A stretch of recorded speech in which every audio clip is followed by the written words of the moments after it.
Did you know Mark Cuban sold garbage bags? Mark Cuban started his entrepreneurial route at 12 years old. He was selling garbage bags door to door. While that may not be, the entrepreneurial route that we think of today, that is definitely a way to get started. Basically, he had the mindset of, I will find a way. So this is the timeline of Mark Cuban over the years, and I will go into more details now. Here's where the story starts to get a little crazy. Mark created Micro Solutions, which was a computer consulting service. In 1990, he sold it to CompuServe for $6 million. But we have to go back for a second because this company almost didn't make it. There was a point in time when he was running the company that it only had $2,000 left in the bank. And that is because the secretary was stealing and forging checks. The secretary took about $82,000, which basically wiped out their account, which means he was left with almost no money and no resources. So what he did was take $500 in advance from a former customer who obviously offered it and just made it work. Paid off again because he sold the company for $6 million, but it may not have made it if he didn't work so hard. Another monumental moment in Mark's career came in 1995. Because they could not listen to Hoosiers basketball games in Texas, they were looking for a solution. So Mark and his longtime friend Todd came up with an internet-based solution, and that was broadcast.com, which allowed you to stream audio over the internet, which is crazy if you think about it, because is streaming not like one of the biggest kind of, uses of the internet nowadays? You stream songs all the time. You stream podcasts, you stream whatever you want. So Mark Cuban was way ahead of his time. And this was a grand slam of a deal because it was sold to Yahoo for $5.7 billion. I know it says 5.6 here, but in other articles it said 5.7. Regardless, it's between 5.6 and 5.7. In addition, his trade to collar his shares of Yahoo stock, which was done in the sale of broadcast.com, is called one of the top 10 trades of all time. From what I understand, collar just is a way to mitigate risk of someone who, I guess, owns the stock. So I'm not going to act like I'm an expert and know exactly what collar means. I tried to, look it up to give you the best explanation.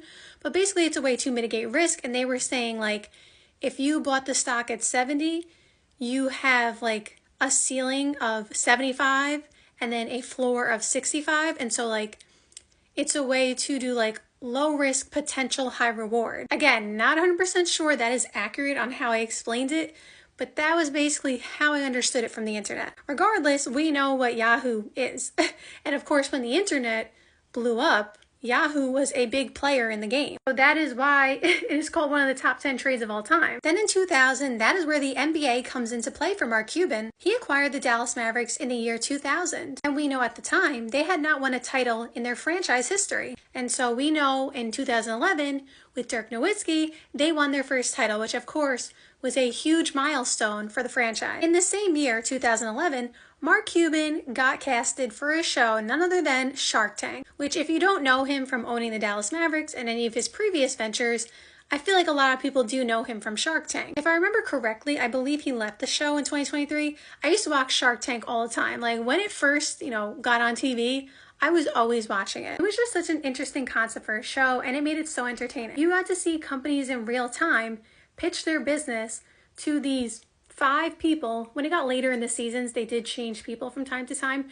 But at the beginning, it was the same 5 people always. It was Mark Cuban, it was Damon John, Kevin O'Leary, Barbara Corcoran, and Robert Herjavec. I don't know if I pronounced his last name properly, but those were the 5 original sharks. And then Lori became kind of like a permanent because she was pretty much on all the shows later in the seasons. And then they had guests from time to time. I think Charles Barkley, funny enough, talking about the NBA, I believe Charles Barkley was on there once as an investor. And so we fast forward and he's owning the Dallas Mavericks and we always see him having a good time, like Steve Ballmer, although Steve Ballmer is number 1 in terms of like going crazy on the sidelines. But Mark Cuban also always there rooting on his team. But recently, Mark Cuban sold his majority stake in the Dallas Mavericks. He sold it to the Adelson and Dumont family who run Las Vegas Sands Corp. And basically they are known for the casino world. They built the Venetian and Palazzo resorts, and now they apparently only have casino operations in Macau, sorry if I mispronounced that country, and Singapore. But they purchased the Mavericks for $3.5 billion.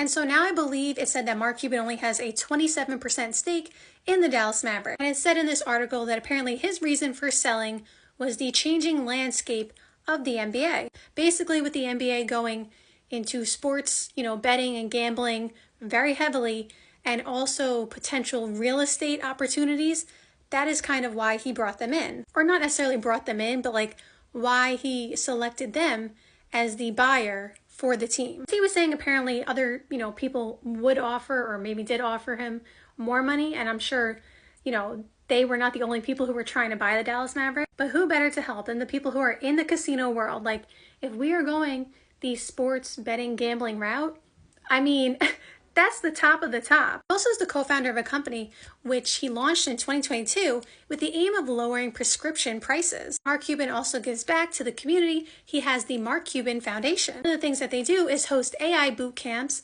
that are free introduction to AI for incoming high schoolers in Dallas. He also has multiple patents, including a VR solution for vestibular-induced dizziness and the method for counting objects on the ground from a drone. That's a very specific patent. And I'm sure he's working on other things now because he is an entrepreneur to the core.